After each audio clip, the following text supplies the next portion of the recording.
السلام علیکم کلاس. ہمارا جو آج کا ٹاپک ہے وہ ہے کنزمپشن تھیری، یعنی کہ صارف کے رویہ کے بارے میں جو ہے نا وہ ہم پڑھیں گے. یہ ہم چیپٹر پہلے بھی پڑھ چکے ہیں، ابھی صرف اس کی ریویژن ہے، اس لیے آپ کو جو ہے نا وہ اس کا ایک ایک ٹاپک تو نہیں سمجھایا جائے گا، لیکن ہر وہ چیز اس میں ضرور ڈسکس کی جائے گی جو کہ آپ کے لیکچر کے لیے ضروری ہے. ٹھیک ہے. ایکچولی جو ہے نا وہ صارف کے بارے میں ہم بات کر رہے ہیں، یعنی کہ ہر وہ پرسن جو کہ چیزوں کو خریدتا ہے یا مارکیٹ میں بیہیو کرتا ہے. تو ہم یہ کہہ سکتے ہیں کہ کسی بھی صارف کی یا کسی بھی انسان کی آمدنی اور ذرائع محدود ہوتے ہیں، یعنی کہ اس کی خواہشات بہت زیادہ ہیں، لیکن انسان کی کوشش کیا ہوتی ہے کہ وہ والی اشیاء خریدے جس سے اسے زیادہ سے زیادہ تسکین ملتی ہے اور اس کی آمدنی یا اس کے ذرائع بھی ضائع نہ ہوں، بلکہ وہ ان ذرائع سے زیادہ تسکین حاصل کرنے کی کوشش کرتا ہے. صرف دولت کی اہمیت ہے کہ صرف دولت کی اہمیت کا اندازہ بھی جو ہے نا وہ ہم کس بات سے لگا سکتے ہیں کہ ہم جو ہے نا وہ والی چیزیں استعمال کرتے ہیں جن کی تسکین زیادہ ہوتی ہیں، یا پھر انہیں جو ہے نا مختلف استعمال میں لایا جا سکتا ہے. پیدائش دولت کا انحصار بھی صرف دولت پر ہی ہوتا ہے، یعنی کہ جتنی ہم دولت خرچ کرتے ہیں اتنی ہی دولت کو مزید پروڈیوس کرتے ہیں. سب سے پہلے جو ہے نا وہ اکنامکس کی ڈیفینیشن ایڈم اسمتھ نے، یعنی کہ فادر آف اکنامکس بھی جسے کہا جاتا ہے، انہوں نے پیش کی تھی، اور ان کی کتاب دولت اقوام میں جن 4 شعبوں کا ذکر کیا گیا ہے ان میں بھی صرف دولت، پیدائش دولت، تقسیم دولت اور تبادلہ دولت اس کے بیسک جو ہے نا وہ پوائنٹس تھے. تو صرف دولت اور پیدائش دولت ایکچولی اسی چیز کا نام تھا کہ جتنی زیادہ دولت ہم صرف کریں گے، یعنی کہ جب ہم چیزوں کو پرچیز کریں گے، چیزوں پر خرچ کریں گے، تو اس کا مطلب یہ ہے کہ ان اشیاء اور خدمات کی جو طلب ہے وہ پہلے سے زیادہ ہو رہی ہے. تو اسی لیے لوگ پھر ان چیزوں کو دوبارہ پروڈیوس کرنے کی کوشش کریں گے. مطلب یہ ہے کہ پھر سے جو ہے نا وہ پیدائش دولت کا مرحلہ سٹارٹ کیا جائے گا. انسانی حاجات اور ان کی تسکین ہے، یعنی کہ انسان کی کچھ ضروریات ہوتی ہیں. آپ کی بک پر یہ ٹاپک ہے، لیکن آپ کی سلائیڈ میں جو ٹاپک ایڈ کیا گیا ہے وہ آپ کی جو ہے نا وہ حاجات کی اقسام کس طرح کی ہیں وہ والی ہیں.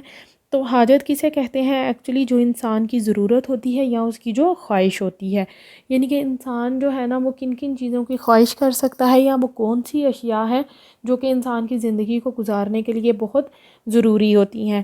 ٹھیک ہے. اور انہی جو ہے نا وہ حاجات یا خواہشات کے حصول کے لیے انسان ساری زندگی کوشش کرتا ہے، اور یہی وہ کوششیں ہیں جو کہ تقسیم دولت یا صرف دولت یا پیدائش دولت کا سبب بنتی ہیں. تو ایکچولی جو صارف کا رویہ ہے یا اس کا جو تجزیہ ہم کرتے ہیں، یا کنزمپشن تھیری جو ہم پڑھتے ہیں، یا کنزیومر بیہیویئر کے بارے میں جب ہم پڑھتے ہیں، تو اس میں کس چیز کو ڈسکس کیا جاتا ہے کہ انسان کی حاجات کون کون سی ہیں. ٹھیک ہے. تو ہوتا کیا ہے کہ انسان کی کچھ حاجات ہوتی ہیں، ان کو پورا کرتے ہیں. ان کو پورا کرنے کے لیے کس چیز کی ضرورت ہوتی ہے؟ تسکین کی ضرورت ہوتی ہے. تسکین جو ہے نا وہ پھر کس چیز کو جو ہے، یعنی کہ حاجات کو پورا کرنے کے لیے پہلے معاشی سرگرمیاں سر انجام دیتے ہیں. معاشی سرگرمیوں سے جو ہے وہ دولت پیدا ہوتی ہے. دولت سے ہم چیزوں کو خریدتے ہیں تو ہمیں تسکین ملتی ہے، اور وہ تسکین کن چیزوں سے ملتی ہے؟ اگین وہ جو ہے نا وہ ہماری حاجات میں جا کر کنورٹ ہو جاتی ہے. حاجات کو ہم 3 حصوں میں تقسیم کر سکتے ہیں. پہلا بنیادی ضروریات ہیں، دوسرا ہے سہولیات ہیں، تیسرا ہے تعیشات ہیں. بنیادی ضروریات کیا ہوتی ہیں؟ وہ والی حاجات ہیں جو کہ ہمارے زندہ رہنے کے لیے ضروری ہوتی ہیں، یعنی کہ کھانے پینے کی اشیاء ہے، پہننے کے لیے کپڑا ہے، اور رہنے کے لیے مکان ہے. یہ 3 حاجات ہیں جنہیں ہم بیسک نیڈز کہتے ہیں، یعنی کہ روٹی، کپڑا اور مکان. ان چیزوں کے بغیر انسان کی زندگی کا کوئی تصور نہیں ہے. دوسری چیز ہے سہولیات یا آسائشات کی، یعنی کہ وہ والی چیزیں جو کہ انسان کی زندگی میں کچھ سہولتیں پیدا کر دیں. لائک سے سائیکل کی جگہ پر موٹر سائیکل ہم یوز کرنے لگ جائیں، گھڑی یوز کریں تاکہ ٹائم کا مناسب طور پر اندازہ ہو سکے، ریڈیو سننا شروع کر دیں تاکہ دنیا کی جو خبریں ہیں وہ ہمارے تک پہنچ سکیں. ہاتھ والے پنکھے کی جگہ پر ہم بجلی والا پنکھا استعمال کرنا شروع کر دیں تاکہ ہماری زندگی میں کچھ سہولت پیدا ہو جائے. تیسری جو چیز ہے وہ ہے تعیشات، یعنی کہ لگژریز، وہ والی اشیاء جن سے زندگی جو ہے نا اس میں ایک سٹیٹس پیدا ہو جائے، اس میں کچھ رنگینی آ جائے. مطلب یہ کہ رہنے کو ہم گھر بنا سکتے ہیں، لیکن اگر یہی گھر جو ہے نا ایک خوبصورت کوٹھی کی شکل اختیار کر لیتا ہے، تعیشات ہو جاتی ہیں. گھر ہم بناتے ہیں چلنے پھرنے کے لیے، سمپل فرش بنا سکتے ہیں، لیکن وہی فرش جو ہے اس پر ہم بیش قیمت ماربل لگا لیں اور اس پر قالین وغیرہ بچھا لیں، تعیشات ہو جاتی ہیں. ٹھیک ہے. ہم عام ٹی وی بھی دیکھ سکتے ہیں، لیکن اس کی جگہ پر ہم لگژری LCDs یا LEDs اپنے گھر میں فکس کرا لیتے ہیں تو تعیشات ہیں۔ ایک فریج بھی جو ہے نا وہ گھر میں کام دے سکتی ہے، لیکن اس کی جگہ پر ہم ریفریجریٹر اور آج کل جو ہے وہ انورٹر فریج جو آئے ہوئے ہیں وہ ہم یوز کرنا شروع کر دیں تو یہ ساری چیزیں تعیشات میں آ جاتی ہیں۔ نیکسٹ جو ہے نا حاجات کہتے ہیں کہ 2 طرح کی ہوتی ہیں۔ یہ تو تھا 3 حصوں میں حاجات کو تقسیم کیا گیا ہے، ٹھیک ہے، لیکن حاجات کی جو ہے نا وہ ٹائپس کیسی ہو سکتی ہیں، اس میں معاشی حاجات ہیں اور غیر معاشی حاجات ہیں۔ معاشی حاجات کون سی ہیں؟ یہ وہ والی ہیں حاجات ہیں جنہیں پورا کرنے کے لیے جو ہے نا انسان کو کوشش کرنی پڑتی ہے، اور غیر معاشی حاجات کون سی ہیں جو کہ مفت میں ہی پوری ہو جاتی ہیں۔ پھر معاشی حاجات کی کچھ خصوصیات ہیں جن میں ان گنت اور لاتعداد ہیں، یعنی کہ معاشی حاجات جو ہیں انہیں گنا نہیں جا سکتا، بار بار جنم لیتی ہیں۔ یہ والی چیزیں جو ہیں یہ آپ کی سلائڈس میں نہیں ہیں لیکن آپ کی بک پر ہیں تو آپ وہاں سے انہیں ٹیلی کر سکتے ہیں۔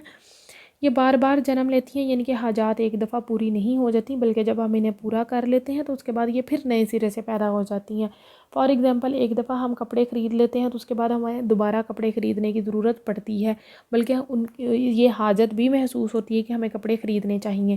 ہم ایک دفعہ پانی پی لیتے ہیں تو پیاس ختم ہو جاتی ہے، لیکن اس کے بعد دوبارہ سے پیاس جو ہے نا وہ شروع ہو جاتی ہے اور دوبارہ پانی پینے کی حاجت محسوس ہوتی ہے۔ پھر ہماری حاجات میں اہمیت کے لحاظ سے بھی فرق پایا جاتا ہے۔ کچھ چیزیں ہوتی ہیں جنہیں فوری طور پر پورا کرنا ضروری ہے، اور کچھ چیزیں ایسی ہیں جنہیں فوری طور پر پورا کرنا ضروری نہیں بلکہ انہیں کچھ عرصے کے لیے پوسٹ پون کیا جا سکتا ہے۔ متبادل بھی ہوتی ہیں، مختلف حاجات کو جو ہے مختلف طریقوں سے بھی پورا کر سکتے ہیں، یعنی کہ پانی کے علاوہ پیاس کو ختم کرنے کے لیے ہم شربت یا دودھ بھی پی سکتے ہیں۔ کھانے کے لیے روٹی کی جگہ پر چاول بھی استعمال کر سکتے ہیں۔ سفر کے لیے بس کی جگہ پر ریل گاڑی یا ویگن کا استعمال بھی کیا جا سکتا ہے۔ پھر کچھ اشیاء ایسی ہوتی ہیں جن کی طلب مشترک ہوتی ہے۔ کچھ اشیاء جو ہوتی ہیں وہ تسکین پذیر ہوتی ہیں، یعنی کہ انہیں بیک وقت پورا نہیں کیا جا سکتا، لیکن ان سے ہم مختلف حاجات کی تسکین ضرور کر سکتے ہیں۔ جیسے ہے کہ کھانے سے بھوک مٹ جاتی ہے، لکھنے سے پین سے اگر ہم لکھیں تو اس سے جو ہے نا وہ لکھنے کی خواہش تسکین پاتی ہے۔ کچھ حاجات ہوتی ہیں وہ متقابل ہوتی ہیں، یعنی کہ ذرائع محدود ہوتے ہیں اور ہماری خواہشات بے شمار ہوتی ہیں۔ کچھ جو چیزیں ہوتی ہیں وہ عادتاً وجود میں آتی ہیں، یعنی کہ کچھ جو ہے نا انسانی حاجات لوگوں کی عادات، فیشن اور رسم و رواج کی وجہ سے پیدا ہوتی ہیں۔ فیشن اور رسم و رواج کے تابع بھی ہوتی ہیں۔ کچھ ہماری حاجات جو ہے نا وہ اس طرح کی ہوتی ہیں۔ پھر جو ہے نا انسانی حاجات کی تسکین کن چیزوں سے ہوتی ہے؟ مادی اشیاء ہیں، یعنی کہ وہ والی اشیاء ہیں جو کہ نظر آتی ہیں، اپنا حجم رکھتی ہیں، آٹا ہے، گھی ہے یا چاول ہے۔ پھر ہے مفت کی اشیاء ہیں، یعنی کہ ایسی اشیاء جن کو حاصل کرنے کے لیے معاشی تگ و دو کرنا پڑتی ہے۔ پھر جو ہے نا کچھ معاشی اشیاء ہیں، یعنی کہ ایسی اشیاء جن کو جو ہے نا مفت کی اشیاء وہ ہیں جن کو حاصل کرنے کے لیے انسان کو کوئی جدوجہد نہیں کرنی پڑتی، اور معاشی اشیاء وہ والی ہیں جن کو حاصل کرنے کے لیے معاشی جدوجہد کرنا پڑتی ہے۔ پھر ہے غیر مادی اشیاء ہیں، یعنی کہ ایسی انسان کی کچھ خواہشات جو ہوتی ہیں نا وہ ایسی ہوتی ہیں جن کی تسکین ان اشیاء سے ہوتی ہے جو نہ تو حجم رکھتی ہیں نہ ہی وزن، یعنی کہ کچھ چیزیں جو ہوتی ہیں یا کچھ ہماری حاجات ہوتی ہیں وہ خدمات سے جو ہیں وہ تسکین پاتی ہیں۔ فار ایگزامپل اگر ہم بیمار ہو جاتے ہیں تو ڈاکٹر ہمیں چیک کرتا ہے، ڈاکٹر ہمیں خدمت پرووائڈ کرتا ہے۔ اگر ہمیں پڑھنے کی لگن ہے یا ہم تعلیم حاصل کرنا چاہتے ہیں تو ٹیچر ہمیں پڑھاتا ہے۔